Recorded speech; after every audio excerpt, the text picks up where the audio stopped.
Hi again, everyone. This is Raj Giri with the Wrestling Inc. broadcast, joined as always by Matt Morgan. Matt, how are you doing tonight? I'm doing great. How are you? I'm doing good. Glenn Rubenstein is off this weekend next, so it'll be just me and Matt for the next 2 weeks. And man, what a brutal episode to get us started. What were your overall thoughts on tonight's Raw? Let's tell the truth of what I said when I first came on. Look at my eyes to all the listeners and viewers at home.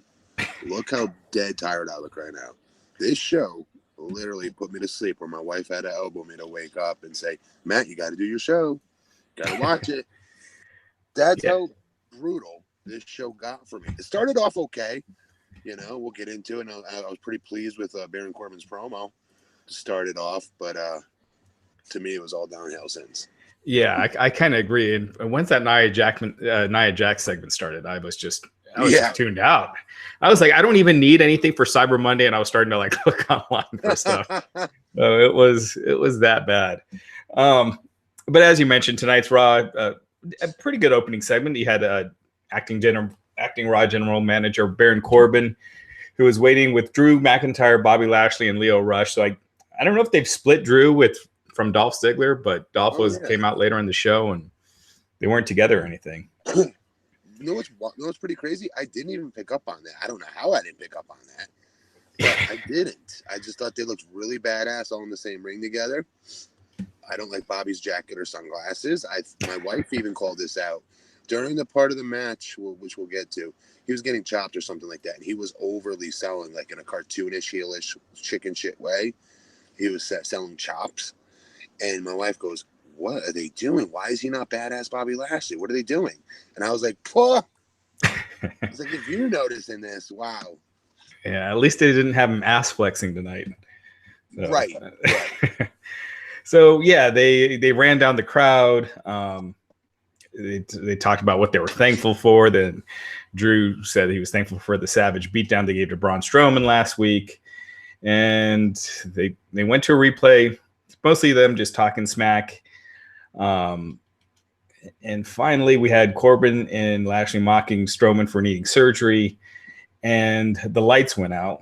And the lights come back on. It's Elias playing guitar. Elias made some jokes about Lio Rush being a kid again. Goes on, starts singing the song about Rush and Lashley. Elias starts singing Bobby Lashley Sucks, and the fans actually started singing along with him. And then he headed to the ring, and we went to a commercial. So the first match of the night, Elias versus Bobby Lashley. By the time this match was done, we were 30 minutes into the show, which actually compared to last week was a lot shorter. Last week was almost an hour, but still, all of this was about a half an hour. And I'll get to the results here, but so far, your thoughts on that opening segment? Great promo work by Baron Corbin. Getting very comfortable week by week. You see him continue to grow. He's ad-libbing, the crowd gets to it very, very effortlessly now. I dig what he's doing finally. I do more and more. Again, like I said earlier, I don't like the cartoon heel selling by Bobby Lashley. He is a tank, and even improved it even more so after the match was done when he's sitting there flexing. I was like, good Lord, this guy is jacked. That's their answer to Brock Lesnar. Brock Lesnar leaves. That's your answer right there, Bobby Lashley. Stay out of his way. Let him be this killer heel that he naturally knows how to play and feels comfortable playing. That he played for TNA. He has a little bit of character to him that they're not allowing him to display. And Bobby looks like he's forcing this new role. You could see it from a mile away. He looks uncomfortable, and that's not a shot on him. That's a shot on creative. Going, what are you guys doing? Like, here's this diamond. Let him be. Like, you don't have to reinvent the wheel here, idiots. Let him be Bobby Lashley. And I'm also pissed off that during my wrestling career, I never thought of the term Bobby Trashley. I know. Actually, no. I'm very angry at myself. I've never heard that before. So it seems simple. Like so obvious now that once you hear it. Oh, I'm so angry. Yeah, so Elias calls him Bobby Trashley. So in the match, Elias at one point had Lashley beat. He went to the top, hit the flying elbow, got a 2 count. Lio Rush pulled the referee out of the ring. The referee called for the bell, but Corbin took the mic and said, I was cut off earlier by Elias, but what I was going to say is that this match is no DQ. So the match was restarted, ended up with all the heels beating up on Elias and Lashley getting the win and posing on him for the win after the win. So that was it. Lashley beating Elias. A lot of this heels ganging up on the baby face, and which is weird because you got a show that I don't know how many adults, at least our age, can sit through this show week after week. So you would think it's mostly kids watching, and to have the bad guys constantly kicking the crap out of the good guys, you would think after a while might drive some of them off. Yeah, that's a fair point. You know what their age-old question, age-old answer is going to be is, well, we just got to rope them in so they can continue to watch, see that babyface make the triumphant comeback, and give these heels a dose of their own medicine, and payback and comeuppance. And that's what they're used as their phony answer. But who's that babyface to do that though? I mean, it'll be him. It'll be Homeboy. He'll get Braun back. No. Well, in a different circumstance for how he was beat down before, yes. But tonight's loss by what's his name? Come on, the guitar player. Elias? Yes, the babyface that we're talking about. Yes, Elias. He'll get his comeuppance. He'll definitely get his payback. I guarantee you. On one of those three, it won't be Drew. Yeah, he won't be beating Drew. It'll come in a tag match, but it will come. He'll get it. Yeah. And the other thing I just don't like is like, how do I say this? It's like I just didn't. It wasn't. Elias has got a crap load of potential, right? Mm-hmm. Like he and they did right. They think a lot of him because they gave him a visual victory on Bobby tonight. If you noticed that elbow off the top rope, 1, 2, pull the ref out the last second. Yeah, that's what they would give me when they'd be putting somebody over on me, but they'd still want to keep me strong. And I'd always laugh at that and go, "Well, I'm losing. I don't know how that's really keeping you strong. If that's what your goal is, don't lie to me. You don't have to say that to me for me to do a job. Do you know what I mean? You'll say, well, we want to keep working strong here. So the agent would then say, so to do that, we're going to have the referee get blinded, or Morgan, there's going to be instant replay, or there's going to be the lights are going to go off, or the referee's going to be struck by lightning, or some BS that is corny. It doesn't do anything for me whatsoever. And that's what they did tonight with Elias, which in my head tells me they still have very big plans for him. Sure, they have plans, but as far as like a top baby face, I felt this show really felt like it had no stars yet. Drew's getting there. It never does. Yeah, but when you have Brock on, or when you had Roman on, obviously he can't be on now. Braun, at least you had guys that felt like a superstar. I don't know. Ronda Rousey didn't feel like it this week, even though she obviously is. This show just felt like it was just no stars. It was just watching hours and like 3 hours of main event back to back. I thought they tried to position Seth that way, didn't you? You didn't think that? I didn't feel it, but I thought they tried. If you're going to groom him for Brock Lesnar, I mean, that's the rumor that it's going to be him and Brock at WrestleMania. Having him have a long competitive match with Dolph is not the way to do it. Wait. The rumor is Seth Rollins versus Brock Lesnar at WrestleMania? Yeah. So it's going to be Brock and Braun at the Rumble, which they've been building towards. And Brock and Rollins at Mania. Now it's not clear if Brock and Rollins will be for the title or if it'll be the Braun Strowman match that's for the title. But Rollins versus Brock is the current direction. What happened to Braun? I mean, they're blowing it off at the Rumble. Yeah, for whatever reason, we've talked about this before. It's just one of those things where they don't see him as the guy. They see him as a big star, like the Andre Undertaker type, not the Rock Austin. Well, they call that the attraction, which is usually bigger than a champion. Yeah. It's usually more important than a champion, if you're going to say the Andre Undertaker attraction role. Well, Andre was never bigger than Hogan, and unless you're talking size-wise, but Hogan was obviously the biggest star. I would say Undertaker, yes. Austin, and Rock were bigger than Taker. Yeah, when they were champions, yeah, you're right. I take that back. But there's been champions where those guys were still the attractions, though, and they were bigger than the championship. Yeah, like Brett and Shawn. That's what they say. That's exactly the words they would use when saying that's about Andre the Giant. Andre the Giant's an attraction. He doesn't need to win the heavyweight. He doesn't need to win a world heavyweight championship. Undertaker, he's an attraction. He's a phenom. He doesn't need a world heavyweight title. Yeah. So I think they have that same thing in mind for Braun. So Braun's not going to win the championship? Not anytime soon. I'm sure it'll probably be like Taker, where they'll put him in world title feuds. He'll win here and there, but he's not having the lengthy title reigns. You know, he's not up for it right now. No. So apparently, right now it's Rollins. So again, if it's Rollins, do you have him going this long with freaking Dolph Ziggler? No. But then what do you do? Because his strength is putting on great, entertaining matches. So what do you do? Because he's also they're trying to get over the workhorse of the show, of the company, both of those guys. So what do you do when his gimmick kind of is now become putting on these insanely entertaining, hard fought matches? Do you see how it kind of blows up in your face a little bit? Yeah. I mean, he's gonna have his work cut out for him. But he works so hard. But yeah, there are some guys, you know, I know Dolph has been pushed more this year than he has, but he's always been the fall guy for Drew. So I think fans still see it. They still know what Dolph's role is. It's not to be the guy, it's to build Drew. And I don't know. So yeah, you're right. So I personally think so. John Cena is coming back next month. Just coming back WrestleMania season. He's done filming his movie. His Raw TV return will be January 7th. So I wonder if that's where they slide him in, is this feud with Baron Corbin, Drew, and Lashley. Yeah, you're probably right. And I saw that commercial for Bumblebee. Damn, John's all over that. Yeah, he's got a big role. And he's not the star, but it's a big role. Oh, he's not? Yeah, the girl is the star. Oh, okay. But all right, so after that, we were back from the break. Corbin fires the staffer who turned off the lights for Elias. I popped for that. That was pretty good. Alexa Bliss came out, said that was impressive.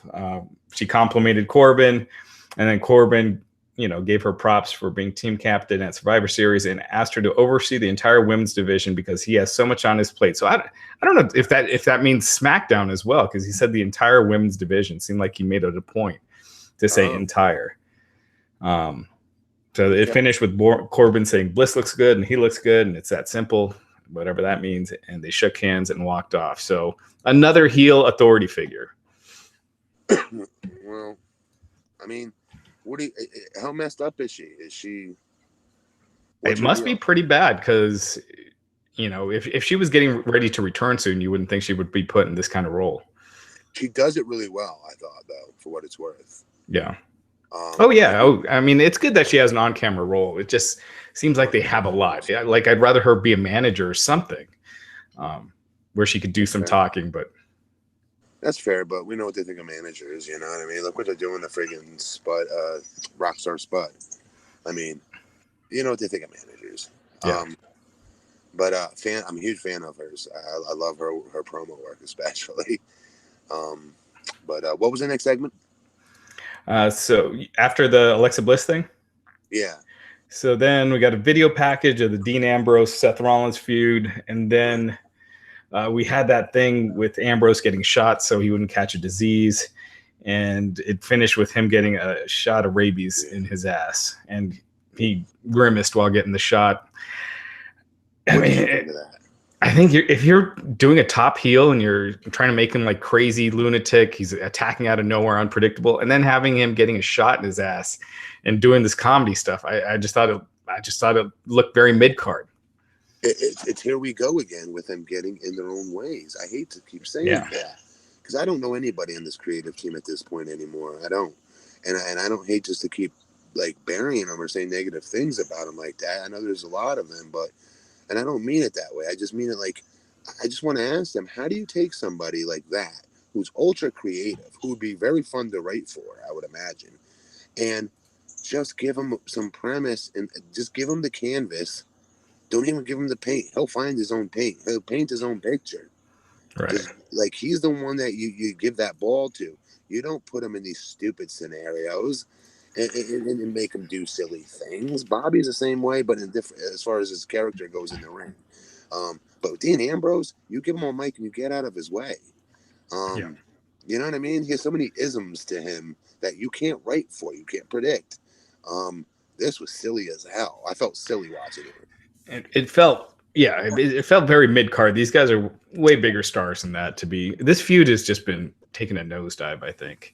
I mean, with Austin, I mean, and I hate to keep saying that. I sound like all these other these old grizzled vet wrestlers that have retired and go, you wouldn't be seeing Austin doing that. Right. Like, you wouldn't. You wouldn't be seeing Hulk Hogan or these other guys. Well, maybe you would. I don't know. You wouldn't see Triple H. Triple H is not at a doctor's There office you getting go. rabies shots in his ass. No, you're exactly right. That's a good example, actually. Yeah, you know. Yeah.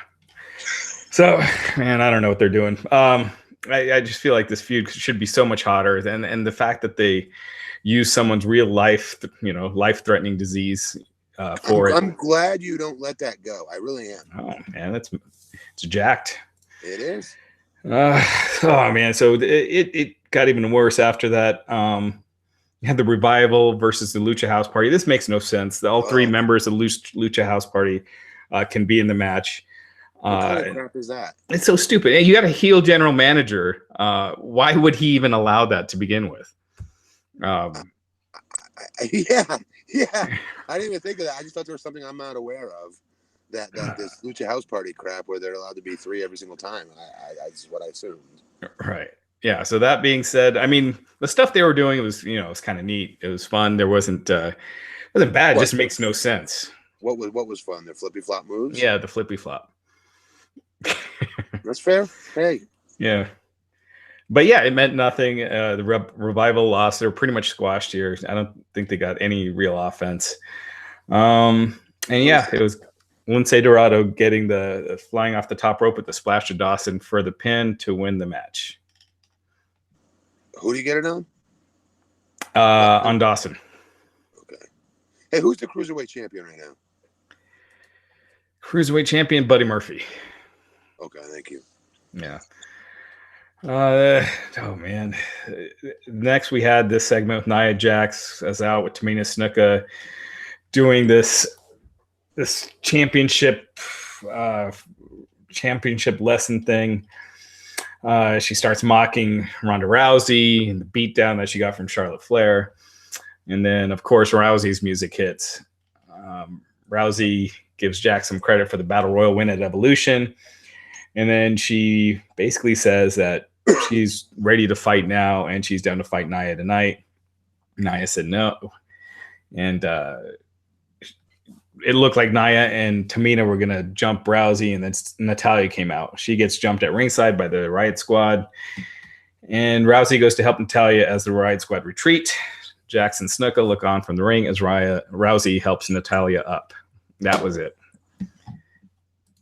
It's like the scene every single time. Why is she always helping Natalya up? Yeah.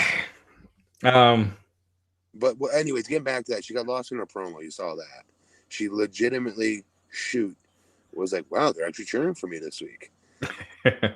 And turned to acknowledge it, which was kind of cool, I guess. Yeah. And Nia is feeling who she is at the moment. Her promo was a little weird, but like I was really happy because she was comfortable though.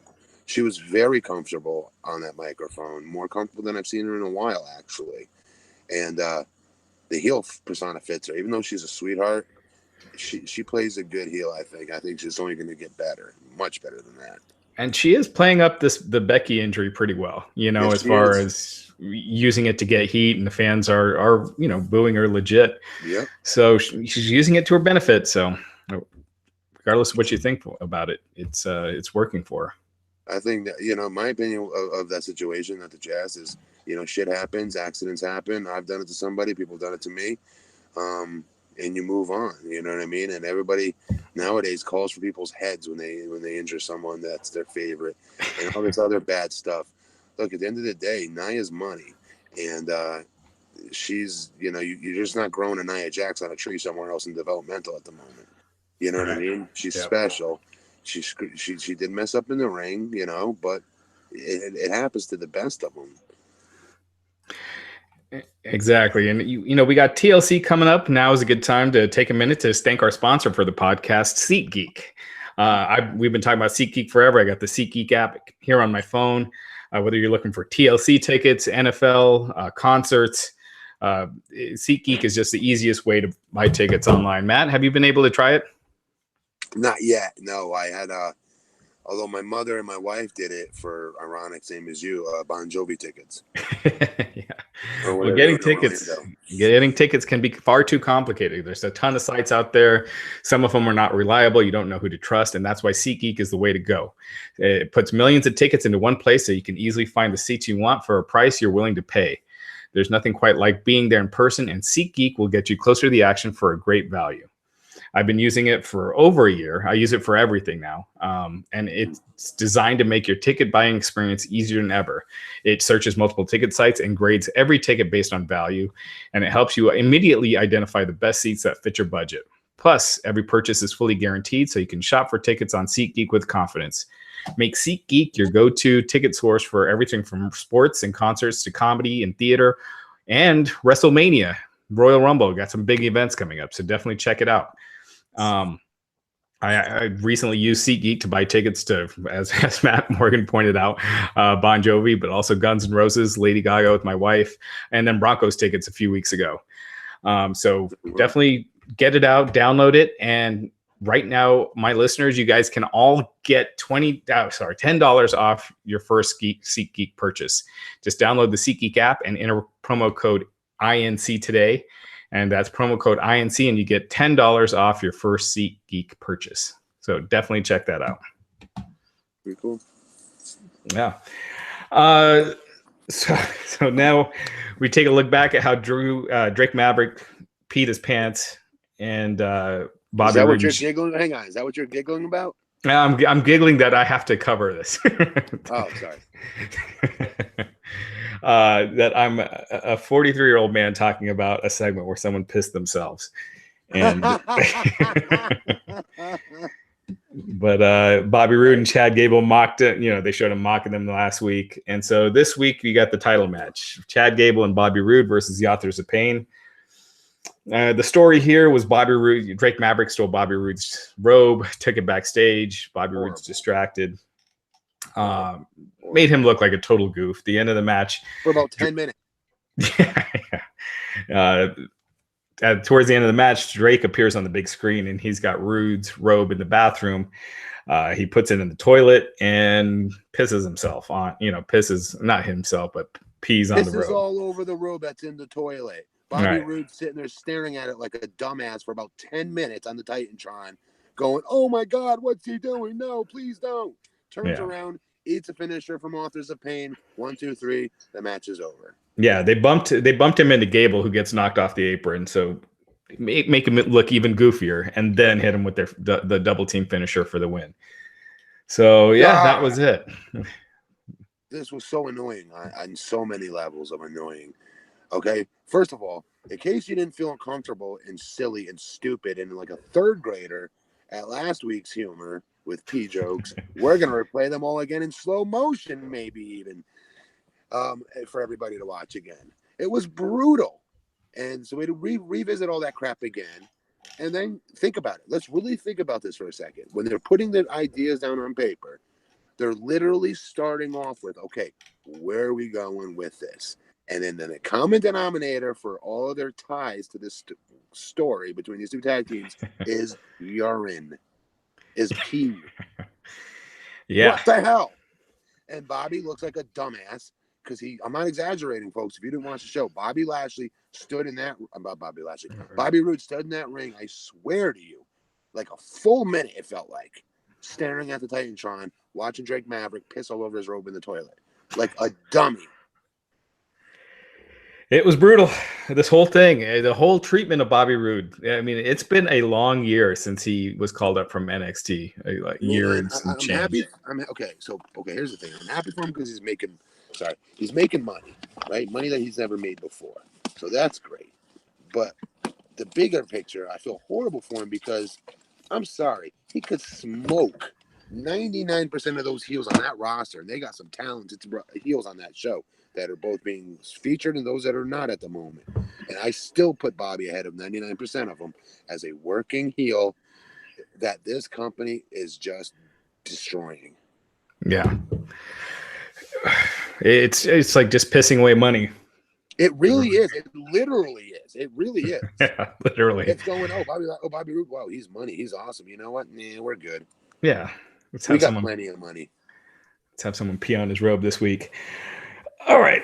Next up, we had a backstage segment with Sasha Banks and Bayley. Alexa Bliss interrupted. Bliss said, "We're going to put our egos aside. You know how that goes. It's the same heel swerve coming up later." So he announced a segment for them later where there'll be a chance for the WWE fans to get to know them. Next up, we had Ember Moon versus Alicia Fox in a nothing match. What got Ember Moon? Yeah, I mean, she got the win with the Eclipse. This was pretty much a commercial for Mixed Match Challenge.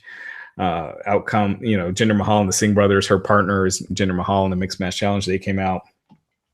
And then Kurt Hawkins came up after the match to celebrate as the music hit. So if you felt like the star power wasn't low enough to this point, they add Hawkins. And then if it wasn't low enough yet, the No Way Jose's music hits. So, Raj, you're so stiff. It's not. I'm not blaming the Jose, talent. Watching, don't take offense to that. Yeah, not blaming the talent. I'm blaming how they're booked. How horrible! And if things couldn't be crappy enough on this show, here comes this No Way. Well, I mean, what can I say? I gotta tell it like it is. Dude. So we got Jinder, who hasn't won a match in months, against No Way Jose. That's next. Jinder got the win here with the class. Matt, your thoughts on these segments? Your segment right there was better.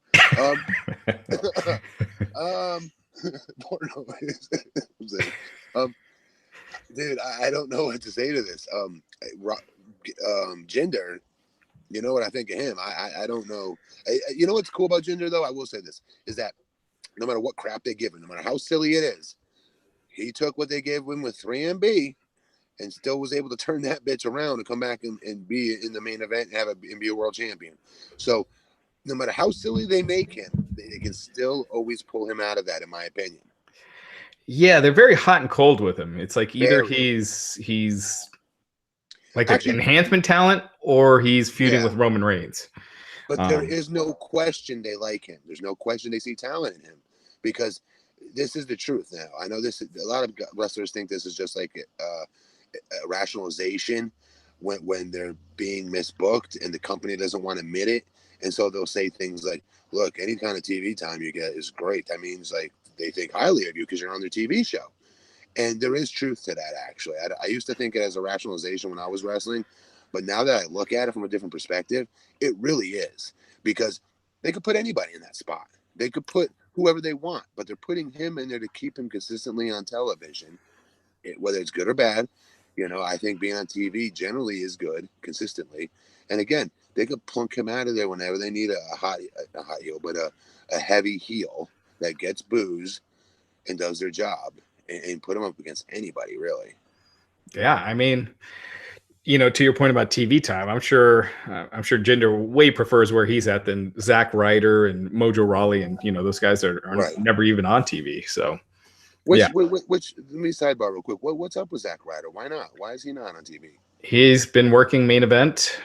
He's actually been teaming with Kurt Hawkins on main event. So, that's pretty cool. The friends are tagging their buddies, Yeah. But they're doing nothing with them. Do they have a name?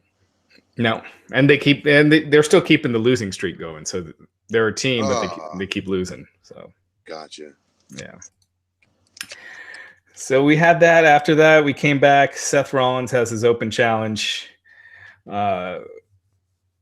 cuts a promo, says he's done chasing Ambrose, but he still thinks Ambrose might be there tonight.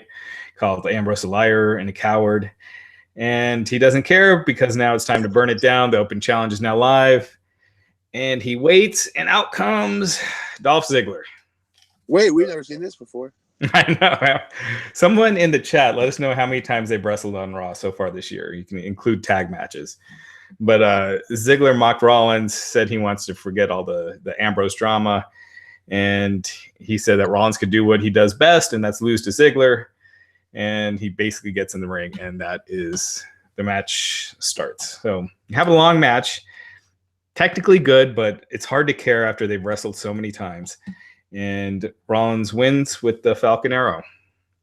Your thoughts? I honestly have nothing to add to that. Like it's like we've seen it a million times. It's still a very good match, no matter how many times they work. But again, I think I'm looking at that from the wrestler's perspective. If I'm being honest, I'm not really looking at it from the fan's perspective. You know what I'm saying? So from a fan's perspective, it does got to get old, I would imagine. And which is a shame because he just kicked off this open challenge. Right. Like, talk about your chance to give him a fresh opponent. Right. With no rhyme or reason. There doesn't need to be a storyline to it. There's your chance. Put somebody out there. Yeah. Remember when Cena started the whole thing? It was like Sami Zayn, and it would be like, when Sami Zayn was in NXT, it was like unpredictable. U.S. title open challenge was so good. Yeah. And you just got this. So anyway, I almost feel like this would have been better if they had just announced it ahead of time, since when you have that as the surprise, it's not really a surprise. It just it felt like a letdown. No offense to Dolph, but it felt like a letdown because we were expecting somebody new. Yeah, absolutely. So anyways, that was that. Man, this Alexa Bliss, Bayley, and Sasha segment, I don't even know if it's worth getting into it, but Alexa Bliss called him out, was trying to cause dissension between Bayley and Sasha. Oh my God, Bayley said this line about they would send Alexa Bliss back to where she came from, and that's hell. And the crowd just groaned at that one. That was just the freaking lamest line. Again, this company cannot write for baby faces. And especially a natural baby face like Bayley, and that's the crap that they're giving her. You're right. Mickie James, Dana Brooke, and Alicia Fox ended up attacking Bayley and Banks to end that segment. Or no, Bayley and Banks ended up clearing the ring and standing tall to end that segment. So that was that. And then we were talking about matches we've seen over and over and over. We got Finn Balor versus Baron Corbin. Like they built this like we were supposed to be excited. But like I will say this, I was excited to see Corbin get in the ring because of his earlier mic work and seeing him improving. And I don't know, he's finally got me to really pay attention. I think he's improved greatly, but he's no main event heel. If I'm watching the show, I've turned, and I didn't have to do this review and do it for my job. I've turned the show off 2 hours ago. This is not keeping me glued in. No. The only thing that was somewhat interesting was Seth Rollins' open challenge, and then that ended up being Dolph. Yeah. But like to your point, what I was saying to you guys a couple of weeks ago, maybe it was last week, I'm not sure, about Finn Balor. How they think they can just continually keep him off a week, keep him off 2 weeks, and always bring him in and throw him in a main event with no character development, with stupid writing that they do for him. And I mean, that says a lot about him, though. I will say that. Because his work is incredible, right? It's so good. He is entertaining in that ring. Yeah, no, I think he's great. I think he's underutilized. We've said it over and over that his demon character is over as hell. Hell yeah. And I'm sure he'd rather be doing that more often than being beat down week after week. But he's awesome. I wish they'd do more with him, especially when they're lacking, stars pretty badly. Which brings me to a question: why not go with a demon now more than ever when you need stars? Yeah, I've been saying that forever. I know it takes forever for him to put the makeup on, but you don't have to do the whole body. I'm sorry, that's not good enough anymore. It doesn't fly with me. Yeah. That used to fly with me. It doesn't fly with me no more because you've seen the alternative, and you see what they're doing with you. Like, okay, yes, they're putting you in the main event, but dude, you're way better than this, than what they're writing you as. At least with the demon, like it's even more merch if you want to look at it that way. And it's more importantly, like the characters basically got to win. I like that for him because they do such 50-50 with him. I'd even say 40-60. Yeah. And it hurts him a little bit, in my opinion. And he's so damn good. He is a star. Like people will be like, "Oh, he's small, dude." To me, I don't care about his height because he's frigging shredded. He looks like an athlete. He looks like he can wrestle, fight, and do all that crap. Do you know what I mean? He doesn't look like a puss. He doesn't.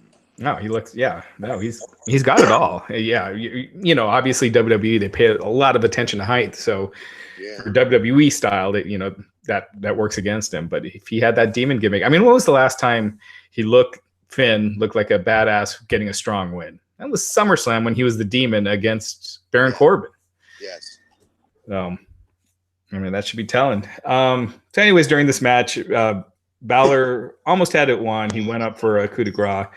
Corbin went to the floor and said that grabbed the mic and said that he's making this a 2-on-1 handicap match. And he announced as his partner, Drew McIntyre.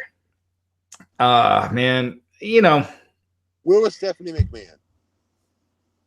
I mean, she's a heel too, so she's probably fine with what he's doing. Yeah. Okay. Yeah. So, but there's so many there's so many holes in the story when your GM can do whatever he wants. Then why not make it 10? Why not make it the I can only win match? Which is why not say, hey, screw it, the show's over. I'm your new champion. Right. Yeah. Exactly. The show's done 3 hours early. Yeah. Like I can get DQ'd and win the title. So it just makes no sense when they got the heels doing that. But anyway, it becomes Drew McIntyre and Baron Corbin. They kick the crap out of Finn Balor. McIntyre clotheslines him on the floor. McIntyre drops him onto the barrier. He's brought into the ring for a Claymore kick to get the pin. They're really, really, really making Drew look strong week after week. And he does. I mean, the guy looks like a superstar. He just needs that right singles feud to get to that next level. Kurt Angle, I thought that Kurt match did a lot for him to raise up. I felt like that should have been more of a feud that culminated in the match, and then I think he would have benefited more from it than just a random Raw TV match. Yes, if they built to it, you would have been saying, will this be the passing of the torch kind of a thing? And we all would have tuned in to see if that's what happened. And then once it happened, then your star is made. Instead, it was done holy crap, Kurt Angle's wrestling Drew McIntyre on Raw tonight? Right. And then it kind of just happened. Yeah. Really unexpectedly, right? So people didn't have a chance to build up the suspense to seeing, will this happen? Will this not? The other thing is they did a good job of one thing tonight, Raj, is that they wanted to put a lot of steam on their main event heels at the time, right now for the moment. And those three heels are those three guys, Lashley, Corbin, and McIntyre. They did do a good job of getting them heat tonight. Yeah. No, for sure. I mean, they're making them look dominant. Yeah. So kudos to that. But it was repetitive, and there was just too much. And it was not even it was lower than mid-card stuff throughout the show. So outside of that, I don't know. I thought this show really sucked. What'd you think overall? What'd you really think? Yeah, it was brutal. Like I said, I felt like I slipped into a coma. My wife would keep shaking me to wake me up. It was bad. It was that bad. And it's hard for me to fall asleep during watching wrestling because my son's jumping on my chest and doing moves, and still I was dozing off. It was just boring. It was so boring. I had nothing to look forward to. Even Seth's open challenge. I'll be honest, I wasn't excited about it. But if we're nitpicking on finding something that potentially I could have found exciting, okay, maybe that. Yeah. But that's really nitpicking and trying to find something to be excited about. I was hoping, honestly, the only thing I was excited about is Braun going to do something tonight? What's his payback going to be? Is he going to be there? And then when they shit-canned that immediately in that first promo, I was like, well, I'm good. Yeah. That's true because a lot of the readers who read the site know that Braun underwent surgery today, but so many of the viewers watching at home that don't follow the wrestling on the internet don't know that. See, I didn't know that. Yeah, I was hoping that was a work maybe. Yeah, so don't announce it.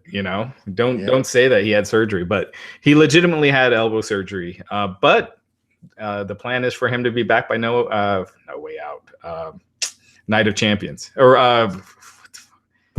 Extreme Rules, whatever the next pay-per-view is. The TLC. When is that? December 16th. He'll be back by then? Yeah.